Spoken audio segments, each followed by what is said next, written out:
Olá, estudantes. Tudo bem? Espero que sim. Vamos dar sequência aqui à nossa série de resoluções de problemas de questões do Enem, mais especificamente de orgânica. Nesse momento, resolvemos até agora uma questão que era até bem parecida com essa. Também era uma questão de nível 1 e era bem parecida.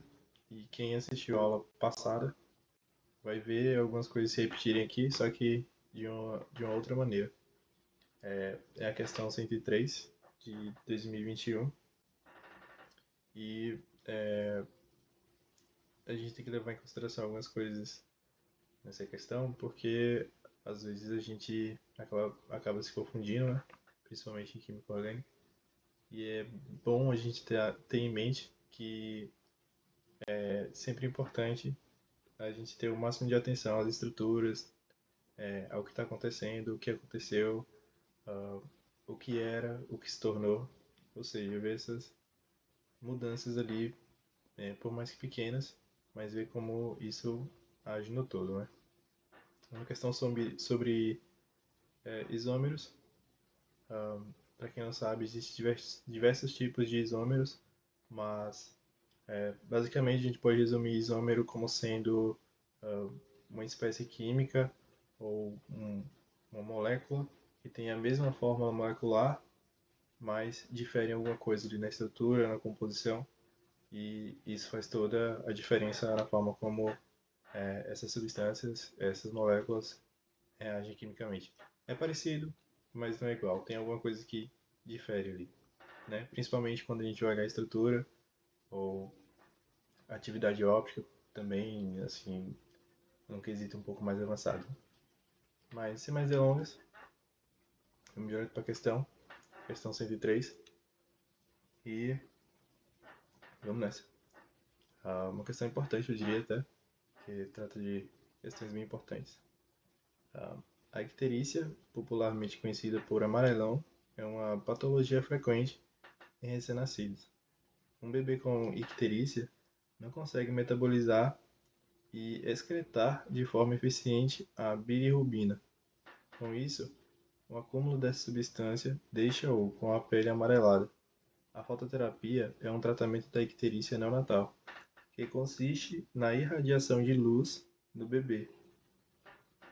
Na presença de luz, a bilirrubina é convertida no seu isômero lumirrubina, que, por ser mais solúvel em água, é excretada pela bile ou pela urina. A imagem ilustra o que ocorre nesse tratamento. Veja, a imagem está aqui, ela mostra a radiação da luz, né? A gente viu na questão passada sobre coretes, como a irradiação da luz pode influenciar numa molécula, né? Principalmente quando ela tem ligações conjugadas, o que pode trazer a ela um aspecto de cor. E é basicamente esse tipo de incitação que também acontece nesse tipo de reação para poder produzir isômeros. Aí depois a questão continua, né? Na fototerapia, a luz provoca a conversão da bilirrubina no seu isômero. Aqui está a bilirrubina e aqui a lumirrubina, que é o isômero. Aí ele pergunta isso e das opções: óptico, ótico, funcional, de cadeia, de posição ou geométrico. Vocês vão ver que tipo, a gente não precisa perder tanto tempo assim olhando cada uma, porque quando a gente faz a análise da estrutura aqui, a gente já consegue destacar logo assim qual a mudança gritante, sabe? Fazendo o caminho do começo ao fim sem pular nenhuma etapa. Então, vamos nessa. Vamos analisar a imagem aqui, né? Ó, analisando primeiro a bilirrubina. A bilirrubina tem aqui logo no começo, ó, umas funções com nitrogênio, com oxigênio. Depois tem um outro anel aqui também com esse nitrogênio como heteroátomo, ligado a esse outro grupo funcional aqui que é ácido carboxílico. Não sei se vocês lembram. A gente não precisa destacar todos e dizer assim, todos são é, é, determinado tipo ou não. A gente só precisa olhar o que mudou e o que permanece, né? Lembrando. Passando para o outro anel aqui, a gente dá uma olhada nele e vê que ele também está ligado aqui a outro grupo carboxílico, né? Observa as ligações duplas, isso é importante. No quarto anel, a gente já percebendo que ele tem quatro, né? Ele é uma estrutura bem parecida com essa aqui, ó. O grupo funcional dele é bem parecido, né? Amida, se eu não me engano. Quando tá ligado a nitrogênio é carbono. Carbonila, não é? Vocês devem saber mais do que eu. Estão estudando isso provavelmente agora. Aí a estrutura é essa. Ele diz que desse modo aqui não é suficientemente excretada pelo recém-nascido. E não sendo excretada, isso causa a hiperbirrulemia. Nome complicado. E essa reação acontece com a incisão da radiação eletromagnética com comprimento de onda de 400 a 500 nanômetros. Depois dessa incisão, há a transformação aqui na, na forma isomérica da bilirrubina, que é a lumirrubina. Essa sim pode ser excretada, sofre excreção pela bile e pela urina, como a gente leu anteriormente. Então, vamos lá, vamos dar uma olhada. Quando ela está na sua forma isomérica, ela se parece quanto com a outra forma? Olha só, esse primeiro anel aqui, esse primeiro membro, ele se parece com esse aqui, ó. O segundo também. E ele tem o mesmo grupo funcional que aqui. Essa ponte aqui também, com carbono ligado entre as duas, é o mesmo. Olha só. E até agora estamos contando 3 anéis. Mas algo aconteceu aqui. A gente vê que a ligação dupla, que a gente falou que era importante anteriormente, ela não está mais no mesmo lugar, olha só. Lembrando que o nitrogênio ele tem um par de elétrons disponíveis e pode fazer esse tipo de ligação. Aqui também você olha que você pode observar que tem o hidrogênio e aqui não tem mais hidrogênio. Então começa a ter uma mudança a partir do terceiro anel. E o outro anel, que antes não havia essa ponte aqui, agora é um anel inteiro. Ele tinha esse espaçamento e aqui ele não tem mais. O próximo é igual. É a mesma estrutura. Só que veja, só difere numa ligação dupla aqui. Então o que a gente pode pensar? Que a radiação eletromagnética é incidida na bilirrubina e depois, quando formada a lumirrubina, que é essa forma isomérica, há uma reação intramolecular de ciclização. Isso aqui já vai adiantar muito a nossa vida. Vou escrever aqui.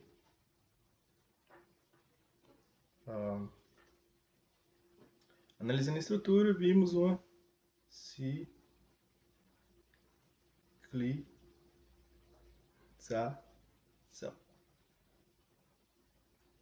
Pronto. Isso aqui já nos mostra que a única diferença que a gente está vendo é na estrutura da molécula. Então vamos para as opções. Vou colocar aqui de vez. Ótico. Isomeria ótica, ela está mais atrelada a enantiômeros, as visões dos compostos numa perspectiva 3D no espelho. É a imagem espelhada. Aqui ele nem define se tem carbono isomérico para formar esses enantiômeros, né? Esse tipo de isômero. É outra coisa. Funcional.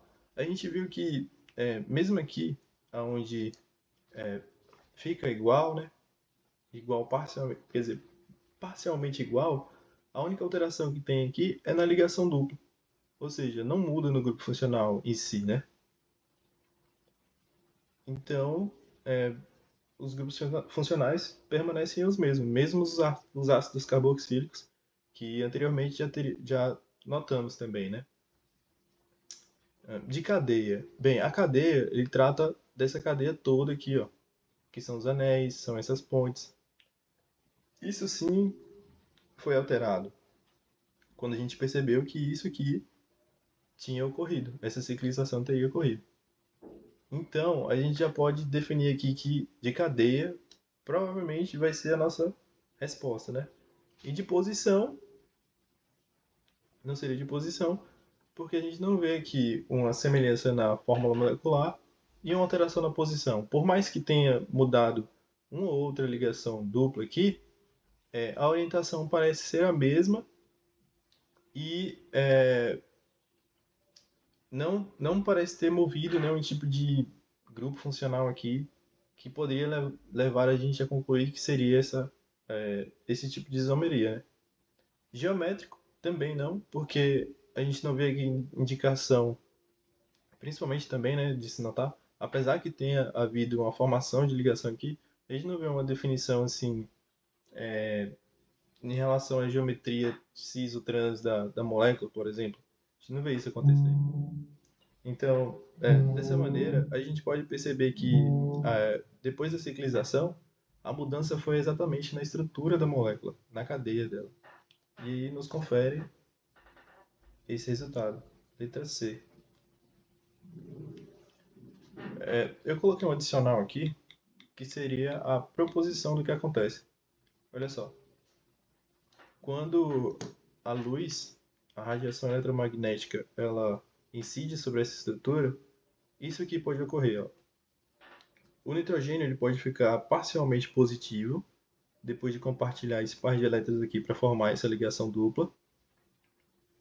E essa ligação conjugada que a gente viu, que era aquele mesmo sistema anterior, ela pode se transformar no carbônio aqui parcialmente, né, no carbono terciário, que faria com que essa carga ficaria bem estabilizada. E aí depois então atacar aqui esse carbono que está disponível numa ponta da estrutura. E aí ao fazer isso, o par de elétrons que está aqui moveria para cá, formando essa ligação dupla. Tá vendo aqui? Que mudou. E então esse outro carbono terciário aqui poderia reagir com a base, né? Ou pensando que aqui ficou positivo, né? E a reação é toda intramolecular, a gente poderia postular também que logo ele capturou esse hidrogênio aqui para estabilizar tudo, ó. E veja, eu marquei aqui com essas bolinhas para vocês verem que forma um anel de 7. Depois vocês podem contar aí com essa estrutura, ó. 1, 2, 3, 4, 5, 6, 7. Aí aqui, 1, 2, 3, 4, 5, 6, 7. Então isso nos elucida muita coisa em relação a isso, em relação a esse tipo de análise. E qualquer coisa que vocês quiserem comentar ou deixar de sugestão, só lançar aí nos comentários que eu trago para vocês aí qualquer alteração, qualquer melhora ou uma explicação adicional, alguma pergunta. Fique à vontade, tá bom? Isso aí, valeu.